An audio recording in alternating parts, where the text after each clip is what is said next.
Hi there, Grief Growers, and welcome to the inaugural, very first live episode of the Coming Back podcast. And we are so honored today to be virtually sitting across from Cheryl Strayed, the New York Times bestselling author of Wild, Mhm. and as well as Tiny Beautiful Things, which ran a production across the United States, I believe, last year. So, Cheryl, thank you so much for joining us today on Coming Back.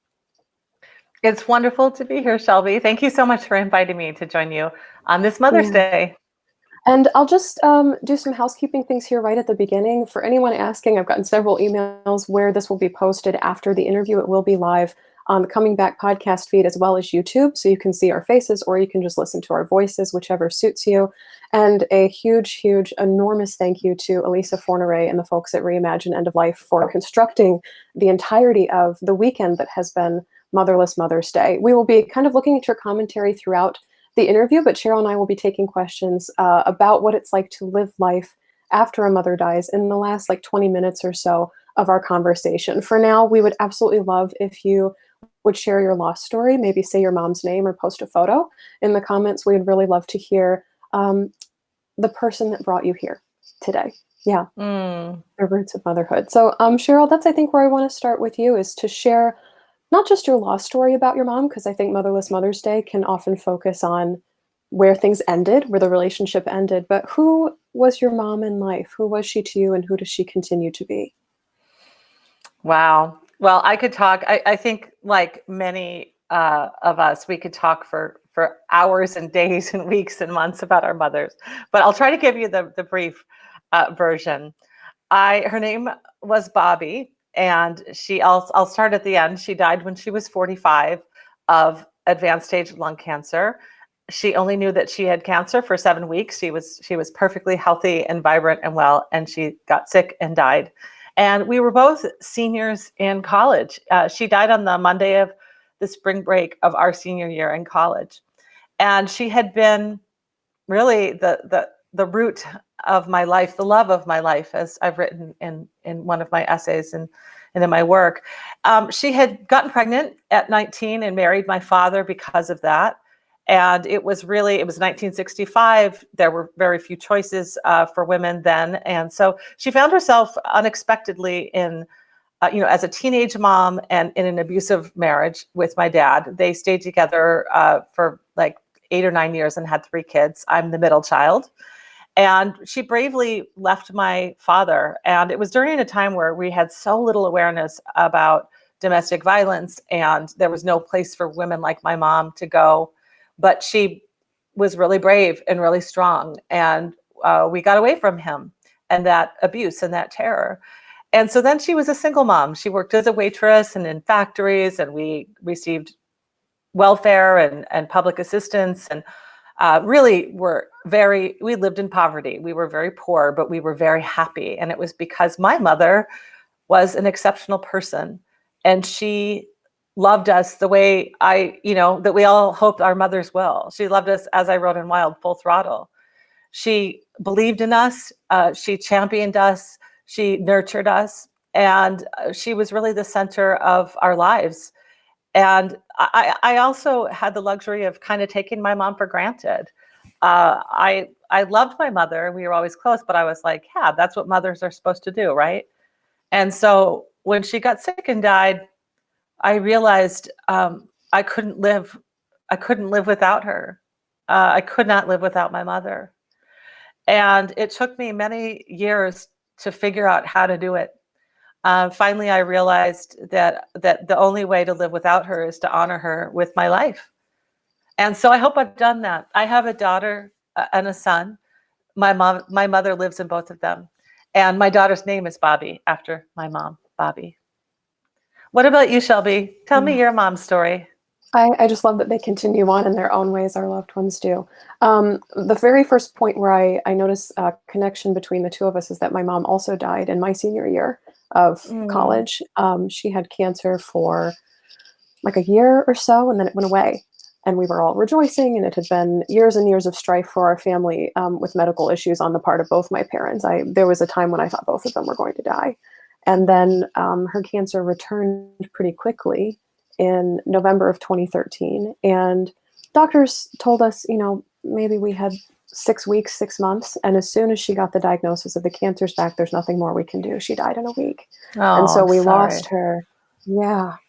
We lost her the day after Christmas in 2013. And the very first, it's fascinating being here on Motherless Mother's Day, because the first big thing I had to do without her was graduate, and our graduation day was Mother's Day. Mm, And so that event, as like the first big thing, milestone that I had to do, sans the energy of my mother, and the presence, the physical presence of my mother, just about split me in two. It's something that I still kind of have amnesia about, because it was so, I had this expectation of this is what my life was going to look like. And then there was the mhm. reality of actually how it actually rolled out. And they were Yeah. so radically different. And that was the first day I really had to reckon with, this was the picture of the future I had, and now it is dead. And this is the life I'm now living. And so stepping into that, albeit unwillingly, kind of being yanked forward by this chain, pulled forward by this chain, was really hard. But in life, she also was a full throttle love mom. The only thing she ever wanted to be was a mother. And she chose a very good man to marry. So between her and my father, we both experienced like the idyllic childhood, suburbia, North Carolina, piano lessons, dance recitals, soccer matches, all these other things that people say that they want for their kids, or the things that are featured on sitcoms. Like that was kind of our life. Um, and there was just this sensation in her of welcomeness, of comfort, of being present, even if she wasn't physically present. And that's something that continues on. Her name Mhm. is Sandy. And actually, I'm Sandy. wearing a bit of her jewelry today in honor of our conversation, because I like the ways in which I can keep her close. I don't have children of my own, but I speak in a couple of my courses about how can we construct reminders of our home people around us with physical markers. And so we get as close as we can. We get as close as we can. I do that same thing. I call them Mhm. talismans, objects Ooh. that we imbue with meaning. And I certainly have so many of them in my life. I'm always carrying my mom with me in objects, and it feels like one of the things that we can do to help to bring them to us. Yeah, and I kind of want to toss a tricky question your way, but I had a conversation with my sister this morning, even hours before we went on here, and she's like, I have the photos, I have the sweatshirt, I have the rings, I have all of these mementos, but it's still, it never quite feels like enough. And I Mhm. echoed this of, yeah, we try and get as close as we can to recreate them in real physical life where we are. But there's always like an ache, there's always a longing. And sometimes if I really tune into it, it feels like that chain either being pulled forward or pulled down of just a heaviness. And I Mhm. feel like living life after a mom dies is figuring out what to do with that energy. And so I'm wondering how you've negotiated that sense of longing that's continued on for 30 years now. Yeah, I think that's really, really important uh, to embrace and acknowledge that the fact of it is, we can do all these things, right? We can wear their rings, we can plant flowers in their honor, we can name our children after them, we can, have rituals and ceremonies and tell ourselves that they're always with us. But in one very real way, they are not. And sometimes all that stuff is not enough. And I know that, oh my God, I know that suffering so much. And maybe once a year, it's gotten down to about once a year now for me. Maybe once a year, I'll just have a realization that none of that is enough. And I am just sad, and I will cry my heart out. And I think that, for me, one of the most healing uh, truths has been this idea that two things can be true at the same time. And for me, for sure, when it comes to my mother, is that it will never, ever, ever, ever be okay that she died when she was 45, that I had to live my adult life, my entire adult life without her. It will never, ever be okay. And yet I can be okay. And in fact, I can not only be okay, I can actually be a better person, a more compassionate person, a stronger person, a wiser person, because she died. Because though it is one of the greatest, I mean, it is the greatest sorrow of my life, my mother's death. it is among my greatest gifts too, because I have turned that ugliness and sorrow and loss into beauty and generosity and love. I've turned it into mothering others, but not just my own kids, but really reaching out to others. I know you have too, Shelby. What we're doing right now, I can't read these comments on the side here because I don't have my reading glasses on. but I feel you. All of you people watching us and listening to us right now. I know you are kindred spirits. I know you know what I mean, and I know what you mean. And that is so powerful. It is such a powerful thing. And, it gives me strength. It gives me strength to be part of this group, and it gives me strength to give to this group. And that, that's what I do when I feel it's not enough, is I just, I accept it and wrap my arms around it. And also, remember that both things can be true at once. We can be okay, even if it will never be okay. Yeah, I think that's really key is agreeing with the truth that it's not enough instead of trying to prove to yourself that that's not true. Yeah. There's this perception, I think, that Okay. grief or loss or heartache is required in order to make us better people, or that because we become better people, somehow we're 100% grateful for what happened. And I'm like, oh, wow, it's such a tricky line in the sand to draw of, yes, I've become better because of this, but I would give up everything in my life that I built because of it if I could have my mother back. Like, it's not, we make the best we can with the materials and the lives that we're given, as opposed to, yes, I wanted loss to happen because it's going to make me better.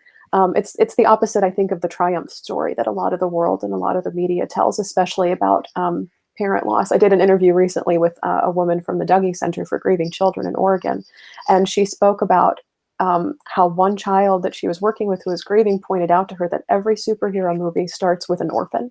Yeah. And she was like, there's a danger in telling that story, that loss makes us supernatural somehow. I do agree that it brings us closer to ourselves and spirituality and to the divine. If you believe in those sorts of things, it has that potential, but it's not built in. Right. Well, it's complicated, and it's also for everyone. I mean, I know exactly what you're saying. On one hand, it's kind of empowering to realize that all those superheroes are orphans, and it's because, it's an absolute crucible. It's a trial. You have to make yourself anew when you lose somebody who's essential to you. And very often wisdom comes of that. But also sometimes it's the opposite. I mean, sometimes something, happens, like we lose a parent, and, and we fall. And, it isn't wisdom that rises. It's suffering, it's sorrow, it's a sense of that we lose our way. And, so I think that all of the narratives about all of these experiences are true. And that it's a complicated thing, right? As you say so well, like, I would never, if I could, I'd give everything away if I could go back and get my mom back. I would give all that writing about grief. I'd put it in a bucket. But, we don't get to choose that. I think that that's also a really interesting lesson. Is like, for me, a huge part of grief has been learning how to just simply accept that my mom is dead. And then when you do that, you say, okay, well, what next? Yeah, I teach a course, and literally the goal of it is to love the life that loss has forced you to live. Because we don't get to opt into this experience. It's not like it's an email subscription and you get to opt in or opt out and you can unsubscribe at any time. It's very much, this has been thrust upon you. There is a choicelessness and a powerlessness. And I think some of reckoning with death in general, but especially the death of our mothers. I just wrote down, mother loss is compass breaking. There's a loss of direction that happens when we lose a mother. I think they're anchoring figures for us. And so to learn how to live in a world where that compass is broken and we recognize not our total powerlessness, but gosh, there's so much that's out of our control. So much. And I think, what we're talking about is, nobody wants to have their compass shattered or buried or whatever, whatever metaphor we want to use. And yet what's also true is like, wow, what an empowering thing if you are somebody who ended up finding your own compass, like who had to actually make it from scratch. DIY compass. Yeah, and like that's what we're talking about here is like we were put, in losing our mothers, we were put through a test that we didn't want to take, and it's not at all saying you're glad your mother's dead to acknowledge that something powerful came from that. Yeah. I wholeheartedly agree with that. And I wish that there was a way in the world that allowed us to visually be able to tell two stories at once. Because I think for so much of the world, because we're physically upright or we're forming complete sentences, they think we're okay. I'm like, no, I'm still trying to figure out how to navigate the rest of my life without my mother still, even now. And yeah, I often wish there was like a pin or a badge or a tattoo or something that just popped up that was like, okay, here, I'm still trying to figure out how to do life without her here.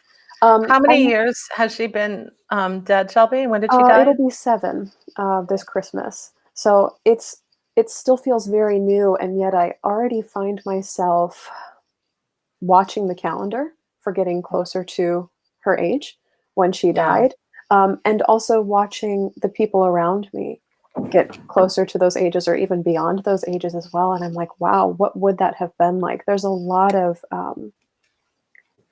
there's so much exploring and pondering of like, if you were here right now, what would your life even look like? And I'll shift right now to the coronavirus crisis, the fact that we're in a global pandemic honoring Mother's Day. I'm like, where would you be? Would you be a person that wears a mask, or would you not? Would you, be volunteering somewhere? Would you and my father, be hunkering down and hoarding toilet paper? Like, I really don't know. Would we have monthly, weekly phone calls? And how would we be connected now? And so every new event that comes up in the world, global or not, even every event that comes up in my world, tiny, is kind of a jump start of pondering of where would you be if? Yeah. Well, every good and bad and big thing that happens either in your own personal life or in the the life of the planet or the nation is a thing that's happening without your mom. Mm-hmm. And I've been struck by that so many times over the years, that the presence of the absence. What would my mom have said to me when my first book was published? What would my mom have said to me when my children were born? What would, on and on and on. I'm going to start crying now. All of those things that we don't get to have our moms for, that loss is made new every time they're not there. So yeah, I always think of my mom, whenever something big happens or small too. It's like, just that ability to kind of share it with that person who was the person who, at least in my case, she was my home base. She was the woman who I sort of defined everything against. Mm-hmm. And so, yeah, to have to simply come to terms with that. And I will say, so in March, it'll be 30 years since my mom died. And I will say, Shelby, there is for me, there has been a difference between 7 years out and 30 years out. And I wouldn't say it's like, oh, it's easier, but you get, I guess I've gotten a lot more used to that feeling of just like, no mom, no mom, no mom, no mom, no ever, ever, ever any mom. It becomes more familiar than the opposite. It took me years before I really believed that my mom was dead. Literally, it could be like, 17 years after she died and the phone would ring and my first thought would be like, oh, is it my mom? And it's like, no, it's never going to be your mom. And so, it does over time. I think that awareness of their absence deepens. And, just the other day, a couple of weeks ago, I was talking to my husband and I was saying, I truly cannot imagine what my life would be if my mom were alive, which was kind of sad because when she died, I was like, I can't imagine my life without my mom. Yeah.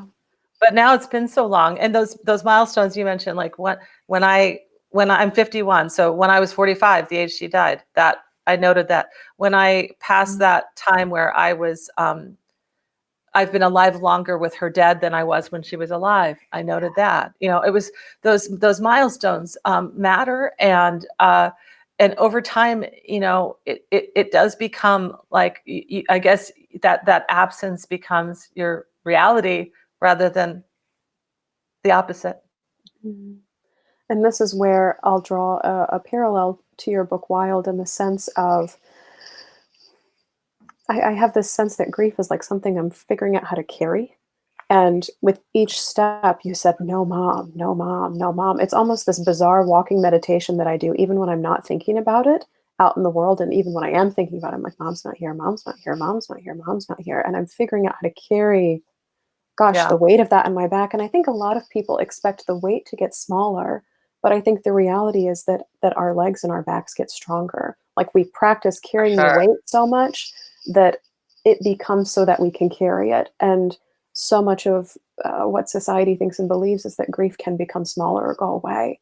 And I'm like, Oh, for unfortunately, that's sure. not the reality. The reality is the grief stays the same size. We just get a proper backpack, or we carry it for so long that our quads are able to hold it up um, under us. And it's it's been, for as much as grief has been a journey of putting things together, it's also been a journey of taking things apart, in terms of the stories that I told myself about how grief was going to work, how society has pitched it to me or sold it Yeah. to me for as much as it can sell grief.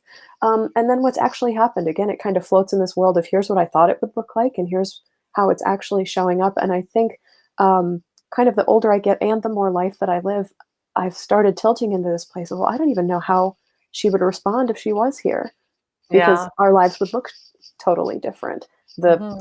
the anchors would be in a totally different location. The ships would look different. Like they would just all be restructured so differently.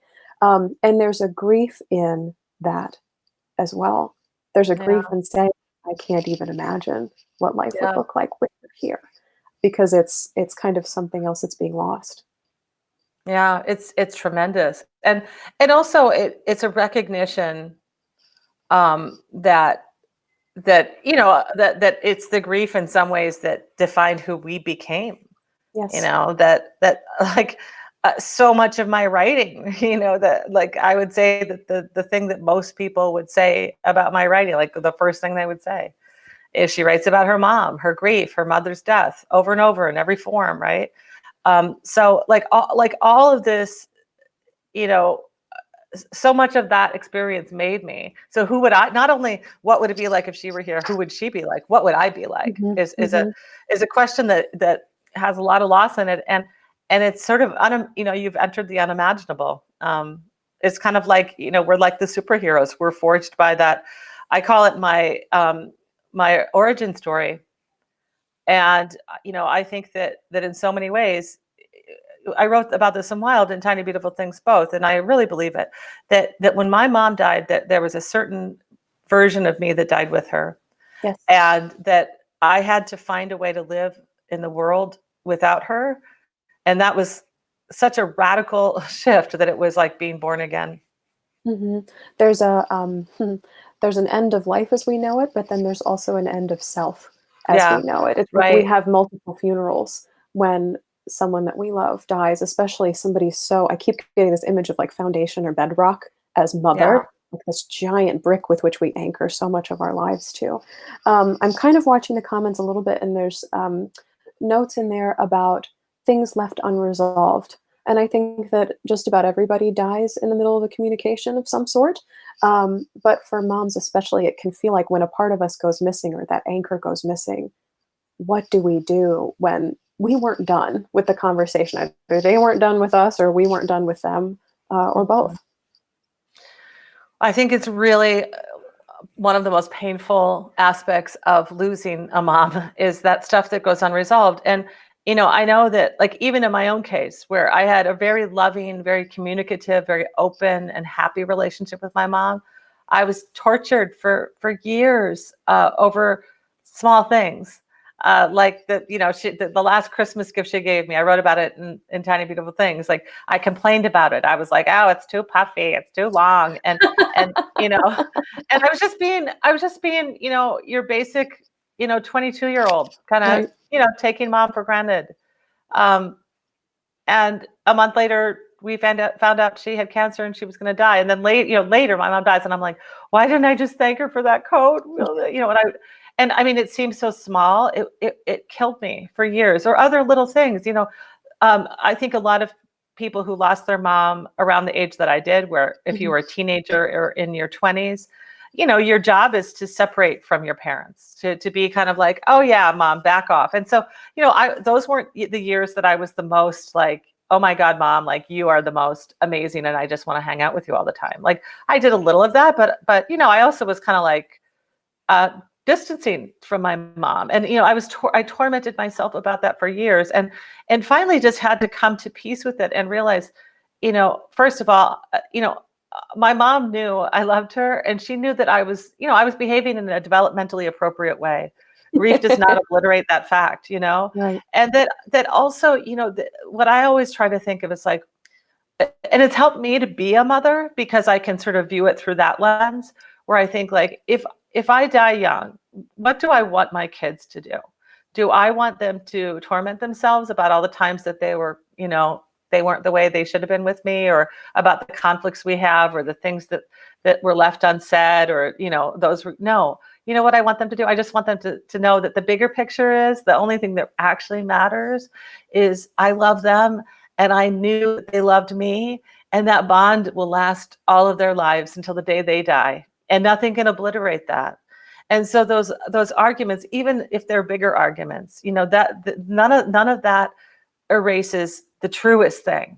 Okay, we've talked about how a couple things can be true at once, and things are complicated, and da da da da, and that is true. But in this case, I'm adamant. It's when somebody dies who you love and who was loved by you, that's the only really true thing, is the truth of that love. That's all that really matters. That's all that they carried away with them wherever they went. And it's all I hope any of us carry with us as we go forward. I literally just wrote down the truest thing, because I think that's so crucial in understanding life after loss, because there's this belief of, if I'm feeling guilty, or if I'm tormenting myself, or if I'm feeling ashamed, or if I felt like I wasn't done, then I'm not acknowledging all the love that was there. And I'm like, no, I think that's a primary source of where it's coming from. Yeah. And I remember something clicked in with me on an episode of Dear Sugars that you did with Steve Almond about how guilt is a way that we keep our loved ones alive. Totally. And it's almost like we continue to water the garden, even the plants with the thorns. And I've had this happen in my own life. I mean, one of the things I replay the most of memories with my mom is one time we had one of those stoves where the storage for pots and pans was underneath the actual oven. It was a drawer that pulled out. And one time I ran over her foot, and she screamed at me, and I kept going because I didn't realize that she was in pain. I didn't realize she was in pain. I didn't realize it was my doing that was causing her to be in pain. So I kept going, and I feel so bad. And it's something that continues, small, tiny, one day of my life with her. And yet it's something that comes up, and I wish I could call her and be like, remember that time I ran over your foot with the stove? I'm so sorry.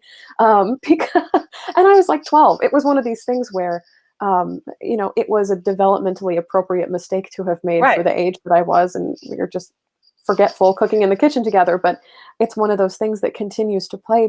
And in a sense, it's all I have. These memories that are left, I'm like, I've got a limited bank to work with here. And so the memories that I replay are a combination of really good things and things that fill my heart up, but also things of like, damn it, I wish I could go back and and have that one small conversation and apologize. And I don't think it's bad. So, it's so like, I do think it is. It's like a way of staying, like keeping that relationship active or attached or something. But, I also think it's really fascinating to me that we do this, because of course, when they were alive, we were just in living relationship with them. And sometimes we like ran their foot over with a drawer, or sometimes we didn't say thank you, I mean, and then like, I think that's, what we're doing is conflating that experience. Like everyone we love, we're kind of crappy to sometimes, I mean, that's just part of life.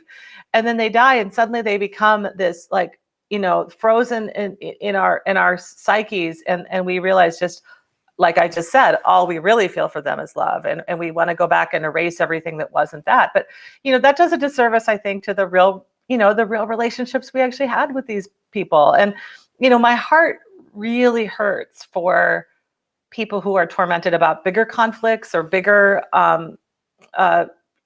complexities in the relationships. And all I can say is, like, you really, really have to trust that love is the most powerful thing. And in some ways, that person who, your mom, knows that was in your heart. I believe that. I mean, Shelby, the biggest thing for me, and I know the people who are tuned in here today who are also mothers will relate to this, is, once I had kids, I was like, oh my goodness. I was just like, I am so sorry, Mom. I'm so sorry. I just, and I think my friends who have living moms, once they have kids, they go to their moms and go, oh, thank you for everything you gave me. And I know you did your best. Thank you so much. And, I just wish I could say that to my mom, because being a mom, it turns out, is actually a lot of work, and it demands a lot of sacrifice, and sacrifices that I didn't really see until I had my own kids. And then I was just like, wow, I understood, really, really deeply, how grateful I was to my mom. And I never got to say thank you for that. I mean, I said thank you as much as, a 22-year-old can. I didn't get to say thank you as a 42-year-old or a 32-year-old, or, and so I just think we have to let that go and know that our mothers knew. Our mothers knew. I mean, I think that of my own kids all the time. I hope you have kids someday, just so I have my revenge. And I love that notion too, of like, you just wait. You just wait. Yeah.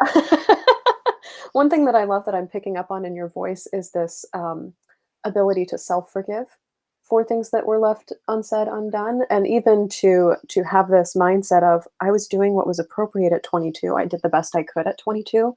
I think that's something that has come with my continued, I'm talking with my hands a lot, but like my continued looking back at my relationship with my mom. It's not just, you're the worst person in the world because this happened and now it can never be undone. It's, you were 12 years old. You were 19 years old. Yeah, you were 22 years old. And so there's this, Brene Brown says we're all doing the best we can with the tools we have at the time, with the information that we know and the ways that we were raised. And so adding all of those together chemically, both for us and our mothers, can help not resolve, but add more information to, add more cushion to, add more self-forgiveness to these things that feel like they hurt and continue to hurt so bad. And when I work with clients, I'm like, guilt, rumination, shame, like telling these stories over and over again is not a bad thing. I think so much of it is continuing to keep our loved ones alive, but it's also us trying to figure out where this story goes. It's like we haven't built it a corral yet. And so it just keeps kind of winding around until we figure out, okay, it had this circumstances, this time in my life, this story. And it, like, these things wait for us to build structures for them. And then they move in, and that's where they live. There are many rooms in my brain and in my heart as well. That's right. Yeah. Self-forgiveness is key. If we're going to grant that our mothers did the best they could, and I think most of us are pretty capable of doing that, then we need to grant that to ourselves too. That we as daughters and sons did the best we could as well. Yeah. It's a really important piece of it. I want to touch now really quickly. I had a note in here to speak on the ways in which our loved ones show up in our physical bodies after they leave us, both through dreams, both through aches and pains, all these other ways in which they kind of weave themselves into us, and how we see them in others. I have an aunt who has hands exactly like my mom. And so every time I see her, I'm like, show me your hands. I want to see your arms. Because from here is just like, that was my mother.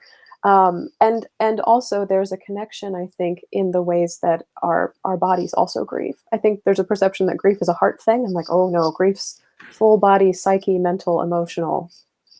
Yeah. Yeah. I mean, it's interesting. I always love it when people say I look like my mom. We don't look like strikingly similar, but every once in a while when I'll post a picture of my mom on my social media, people will say, oh, I see you in her. And I always, I love that. But I will say, like, we have similar bodies. I see my mom in my feet. I see my mom in my bent. I have like bent pinkies, like at the very ends. A certain percent of the population has this kind of pinky. I don't know if you guys can see it, that like juts in. And my mom had that, and both of my kids have that. Oh my And so word. it's those little things. And also it's like what's also fascinating to me are the even more kind of like the things that aren't like that. It's not my mom and me, but like I have a friend, Sarah, who she looks like my mom. Like there again, when I post pictures of my mom, like I just put up a picture yesterday, and one of my friends who also knows my friend Sarah, a couple of my friends who know Sarah, are like, your mom looks like Sarah. And I'm like, I know. And there's this way in which, I've been friends with Sarah for like 20 years now. And I've sometimes just thought, oh, it's just like a little kind of nod from the universe. It's like, we'll give you just a little echo of your mom. Yeah. In a friend, and things like that. They mean a lot to me. Or, you know, I mean, talk about this. This isn't going to be like a normal experience for most people, but to have Laura Dern play my mom in the movie of Wild, and to have her reenact scenes from my life, joyous scenes and sad scenes, and my daughter Bobby played the child me. So when Reese Witherspoon is remembering her childhood, the little girl who is with Laura Dern is my daughter Bobby. So my kids we were on the film set and everything. So my kids actually got to interact with Laura Dern, who was pretending to be their grandmother. Yeah. And it was like utterly mind blowing. I mean, I wept and wept and wept. It meant a lot to me. And it was like, oh, this is a little gift again from the universe. Little, like if you just hold on, if you just hold on, if you look, if you pay attention, our mothers will be given back to us in the tiniest of ways. And that's what has gotten me through. And that's what will get us through. Yeah. That's just the perfect way to phrase that. And it reminds me of this article I wrote a while ago called Seeing My Dead Mom in the Mirror, because my friends joke that my mother was a carbon copy machine. They're like, we don't know what happened with your father, but your sister and you are just clones. Right. And so there's this weird phenomenon that happens every time I see a mirror. I see my mother in her 20s. Oh. And I've seen pictures of her in her 20s, and we're like twins, sans 80s hair. Like that's the only thing that's missing. And it's wild to see. And so it's almost like every time I look into the mirror, I also look into the eyes and the face and the lips and the hair of my mother. And I love getting together with my sister and my two aunts respectively, because it's almost like within the four of us, we can almost create north, south, east, west. Like we can almost rebuild the compass, but not that's quite. beautiful. And it's so it gives me chills to even talk about. It's so powerful to see. And one of the coolest things, it used to bring me a lot of grief, but now it brings me a lot of joy, is to see somebody, well, not so much in quarantine, but to see people out in department stores or here in downtown Chicago, or like on the bus, and you see them from behind. I'm like, oh, there's my mom. And then they turn around and obviously it's not. And it used to fill me with so much just like chest opening agony. And now it's like, oh my God, she decided to say, hey. Same thing when I see like her make and model of car, somebody drinking green tea. Like it's very much. And for people watching this as well, I'm like, you have permission to ask for things from them. You have permission to ask for them to show up. Because when we say to our loved ones, however you choose to communicate with them through journaling or talking to the ceiling or voice memos in your phone, however you communicate with them to say, hey, I'd like to see a little more of you today. And even bringing that to the front of your consciousness, like I think you'll be surprised by what shows up, and just permission to allow that to unfold for you. And that there are like, sometimes it'll just be like I'll be walking along and there will be a flower, my mom's favorite flowers, Queen Anne's lace, that reminds me of my mom. Mine there too. it is. Oh, holy crap. Really? My mom's favorite flowers is Queen Anne's lace. Mine too. Holy cow. Mine too. And when I was hiking on the PCT, they were always with me. And in my life, they're always with me. And also, I want to say there are a couple other things. Or sometimes it can be like a song that, you're feeling sad and you turn on the car radio, and then there's the song that like reminds you of your mom, right? Yeah. But there are a couple other things. One is that I also have really conjured my mom alive in my work, people all over the world know my mom. They do. Oh, her name's all over the comments right now. Talk about Bobby. I'm like, okay. It just, I mean, that, do you know how much that blows me away? Like, that's amazing. And what I wanted is my mother back when my mom died, and that's all I want. That's all I've ever wanted is my mother back. And I can never get that.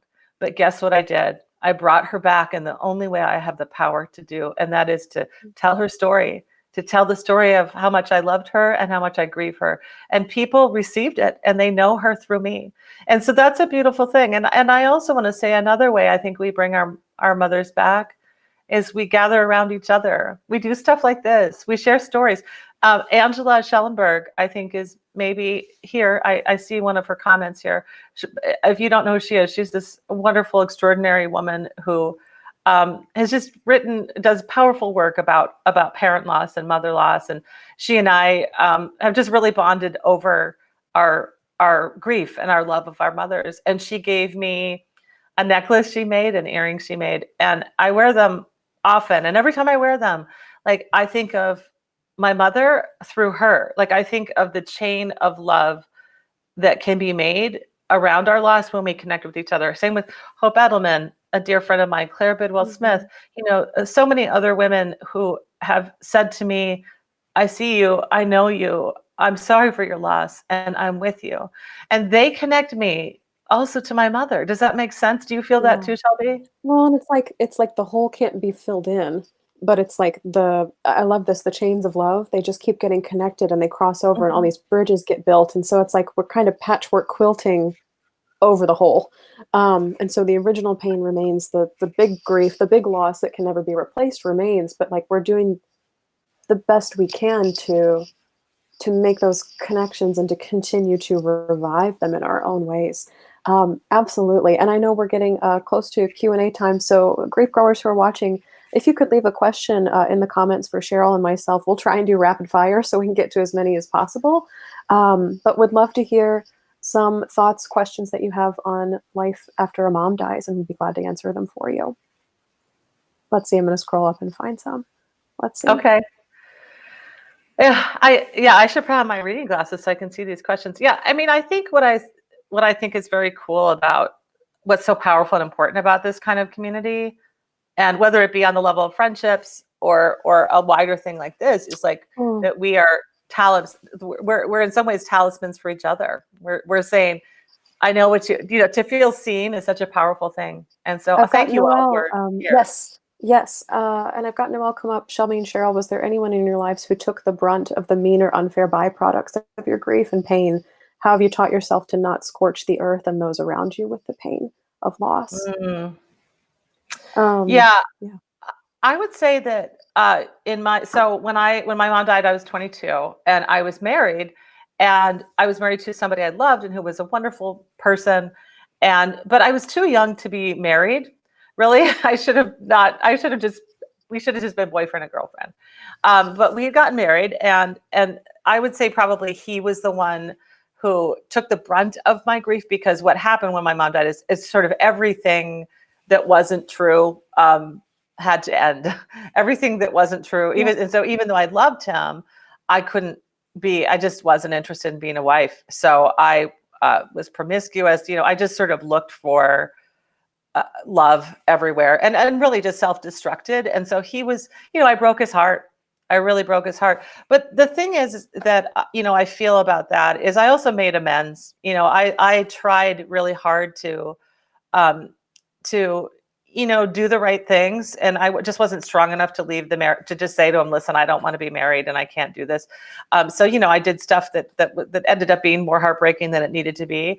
But I will say, we were friends and we came through it as friends. And even a couple of years ago, I saw him, and we had a wonderful time together. And he looked at me and he said, just so you know, I forgive you for everything. And I just said, thank you. And he said, we came through together. And he understood that sometimes when we're suffering, we have to burn the house down. And I had to do that. That was my house. Now, I probably would have gotten divorced anyway. That marriage, like I said, as much as I loved him, I wasn't ready for it. But it was certainly my mother's death brought it right to the front. Mm-hmm. Yeah, it cancels out everything that's no longer true or valid.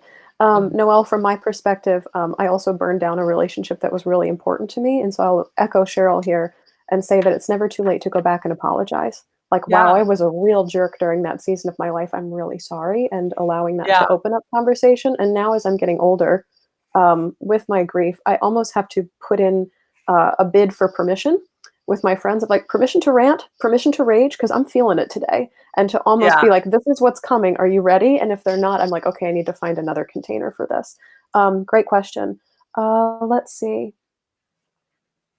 Oh, this is one directly for you, Cheryl. Emily says, did you struggle to explain your mother's loss to your kids? My daughter was 5 when she lost her grandmother. She struggles, and I don't always feel I can help because I'm processing too. Yeah. I'm sorry for your loss. For me with my kids, my my mom was dead long before I had kids. And so from the very beginning, really, I mean, when they're babies, I just started talking to them about my mom. So it was always a story I told them. And once they were old enough to start to understand it, it was really interesting because, just at each developmental stage, they would sort of ask about it. And my son, I don't really believe in heaven or anything, but somehow my son, I remember when he was about 5, he got this sort of idea of like, well, he asked me, well, where do you go after you die? And Mm. I said, well, some people believe in heaven and some people believe this or that. And he said to me, well, if I died now and went to heaven, would your mom know who I was? Which made, I know, I mean, it made me cry. And I said, what was so cool is not that I believe in heaven, but I was just like, and I said to him, yes, absolutely. And that's what I believe is like, I do believe that even though my mom doesn't know my kids, there's something, there's some spirit of her that wraps them in her arms, and so, what I just talk to them all along the way about what it means to die, what it means to be sad about somebody not being in your life. And I don't think it's one conversation. I think that's one mistake we've really made about grief is like, somebody's dead and then we talk about that and we go to the funeral and then it's over. I Yeah. think it's really important to keep talking to your child at 5 and 6 and 7 and beyond. And, share your feelings. I think we've made such a mistake in trying to sort of this idea that it protects kids to not tell them about what we really feel. I think that's Mhm. really wrong. Now, obviously, we don't want to be overwhelming them with, so much emotion that they don't know what to do with it. But to be honest about your sorrow, I think is a gift to them because it gives them permission to have their own feelings. The hardest talk I did, I give talks about wild to so, I mean, I've Mhm. done it now for years for to so many people. But the hardest one was I went and talked to my kids' elementary school when it first came out. And they were, like in first and second grade or something. And I was so nervous because I thought, how do I talk to kids who are in like first through fifth grade about wild? And what I realized pretty quickly is I put a slide up and I said, this is my mom and she died. And all the kids were just rapt listening. And I told them how sad I was. And so I decided to go for a really long walk. I put it, down in their language. But what was cool is I didn't at all avoid the topic of death or grief. And those kids, they so understood. They totally got it. And I also think too, like some of those kids in that room probably have lost a parent or had, some of those were motherless kids. Yeah. Childhood doesn't protect us from loss. We know that. We just pretend it does. So yeah, I would say be lovingly honest and share your own heart with your child. I've got one from Chrissy that says, how do you come to terms with how much your family unit changes after a mom dies? My mom was the glue in our family, and everything feels very off now. Oh, I'm sorry. My family was utterly destroyed by my mom's death. There's no family now. Um, I'm very sorry that things feel off. And what I know after having spoken to now like hundreds of thousands of people about their loss and how the impact that had on a family is that, sometimes what happens is it feels off and things are rocky, and then you find a new language, you find a new way to come together differently. And, so it's never going to be the way it was, but it can be different and it can be beautiful and, and, and a place that's a safe haven again. And other times everything is lost. And, my family did disintegrate after my mom died. And my stepfather, who I loved like a father, married somebody who, just didn't want me and my brother and sister in his life. And it took many, many, many years of grieving that. But I came out the other end. And that's the thing, I've had to really make my own home in the world. I've had to make my own family in the world. Mm-hmm. And all the motherless children are part of my family. I realized that, of course, I have my husband and my kids and my friends, like those are my family.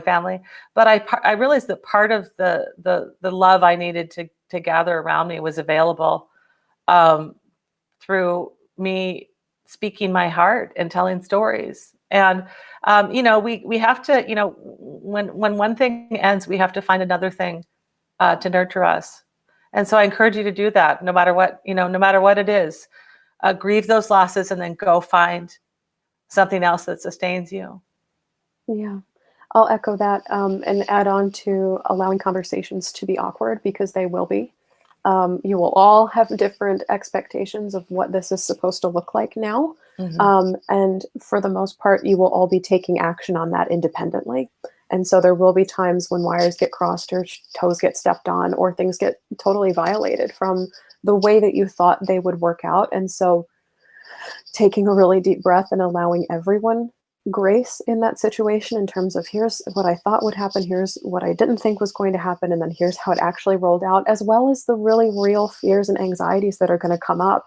I know after the loss of my mom, my sister and I both thought our dad was going to die.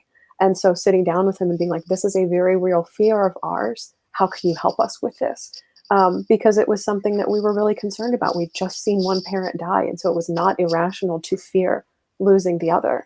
Mm-hmm. And so to have those conversations and let them be strange and weird and taboo, because they are, but not really pushing forward and having them, but having them anyway, and allowing space for them to be picked up at any time as well. Mm-hmm. Conversations about grief don't need to be sacred in order to be valued. Yeah. Let's see. Kelsey says, do either of you have a little ritual to honor your moms on Mother's Day? I usually go get a pizza. The very last meal that my mom was able to eat was cheese pizza from one of our local delivery spots in North Carolina. And when she came back, I was dating someone at the time who was very intuitive, and my mother visited her in a dream after she died. And she reported back to me and she said, your mom says, thank you for the pizza. And I was like, you can't have possibly known that. And so almost every anniversary that relates to my mother, birthday, Mother's Day, the day she died, my birthday, is cause for pizza. That's a really fortunate thing, Shelby. I'm jealous. Wild. It still blows my mind, the fact that it happened at all. I want one of my rituals to be that I have to eat pizza. Oh. You can make it one. No one is not there. But it's very connected to my mom's death, this ritual of pizza. I love it. So yeah, I do. I've done different things. There isn't just like one ritual that I do every year, but I always do something. Like, sometimes it'll just be like, I've like planted flowers. I've sat by a river or a stream and released things into it and said a prayer. I've done this. Like, I try to say like, how can I honor my mother's love? And sometimes it's just a very private thing that I do in my own heart. And sometimes it's planting something to make her to symbolize the, growth and rejuvenation and regeneration. And sometimes it's just something like this, where I say, here, let us talk about this loss. Let us acknowledge our mothers, and let's honor mine by way of doing this. Yeah, I love that too. And permission for it to change every year, because sometimes we can't keep them consistent, whether we're in quarantine or not. Question from Jessica says, how do you nurture or mother yourself as you get older? I don't know. Any ideas, guys? Yeah. I do try to remember to to take care, to take care of myself, to let myself have um, pleasure and joy and all of the all of those things. But I'm really not in the years yet where I can focus on that so much. I have two teenagers. I have a really busy career. I have just a very full life. And part of I guess part of taking care of myself is actually just like doing that with all my heart. It doesn't feel always like a burden, and to just sort of wrap my arms around the fullness of life right now. I do also love to get my feet massaged. So I try to get a massage every month or so, but this has been greatly impacted by social distancing. I need somebody to come over and rub my feet. Maybe I can convince one of my teenagers to do it. There you go. Jessica, my response to that is to first believe that you can. Because I think when my mom died, I had this belief that she was the only person who could ever nurture or mother me. And so to first believe that that was something that I was capable of doing was like step one for me, because I Yeah. didn't even think it was possible. I thought all of that energy came from outside. I didn't yet believe or know how to generate it from within. Um, and then I think it's matured into the years of a very loose phrasing of what would she do, what would she say if she were here. And so Mm, especially in these seasons where I'm being really hard on myself or really critical, or I should be here by now, or wanting to reach all these milestones, I'm like, stop. What would your mother say? And every time I do, I mm, get this visual of like open arms, like run in for the embrace. It's always here waiting. And so having that picture constantly in my mind of there are open arms and they are always available to you and they belong to your mother is like really cool. And the fact that I can generate that image for myself mm. is really, really wild. Yeah, absolutely. I'm going to see if we can't get one more question in here. Let's see.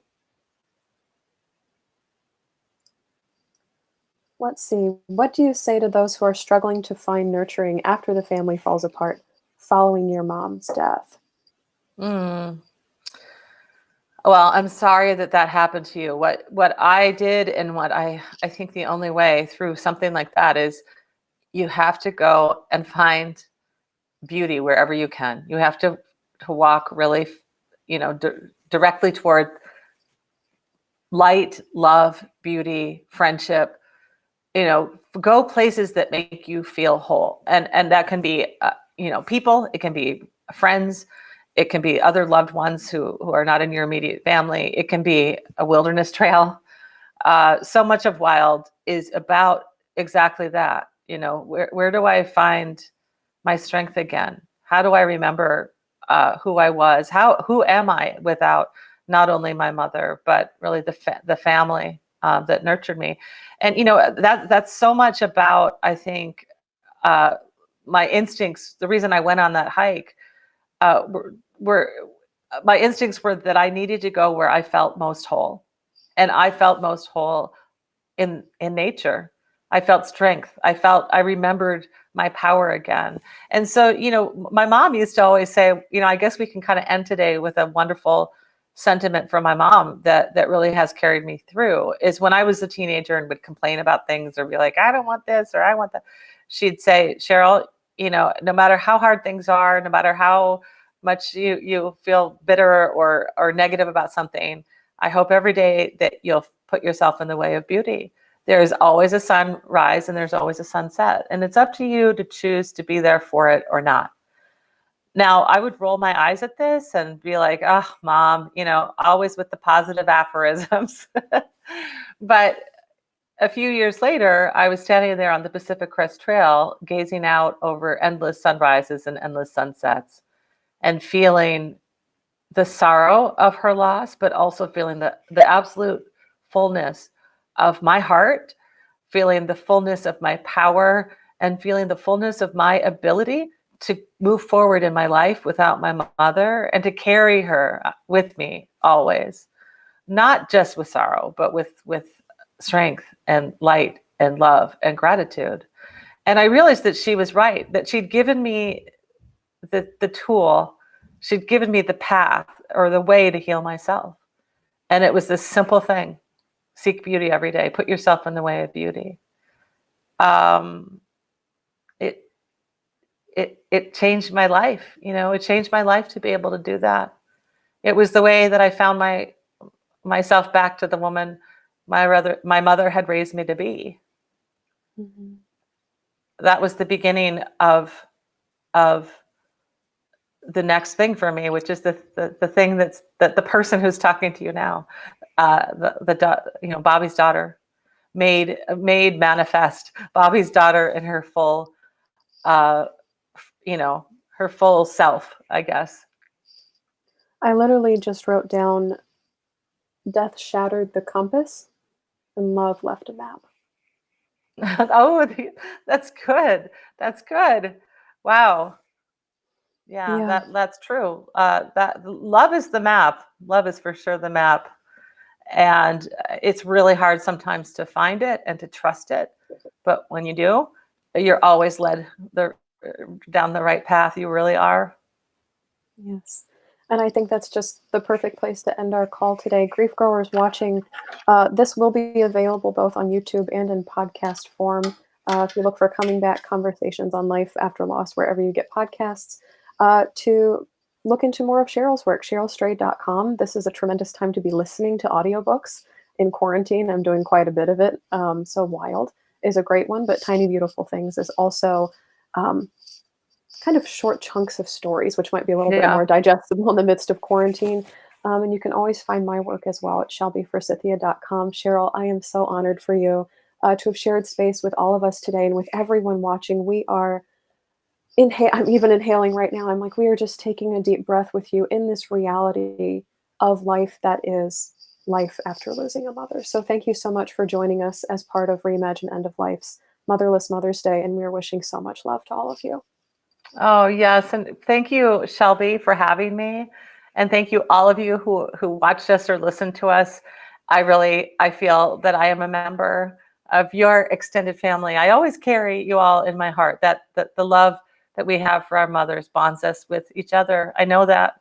And, you mentioned Wild and Tiny Beautiful Things, but my first book, Torch, the book of my heart, it's a novel, it's fiction, but it's all about all of this, about a family in which a mom dies young and how they found their way. So really, it's the story I've told over and over again. I want to thank you for asking me to tell it again here. Thank you so much. And everyone, we're sending so much love your way. Love to you all. Happy trails.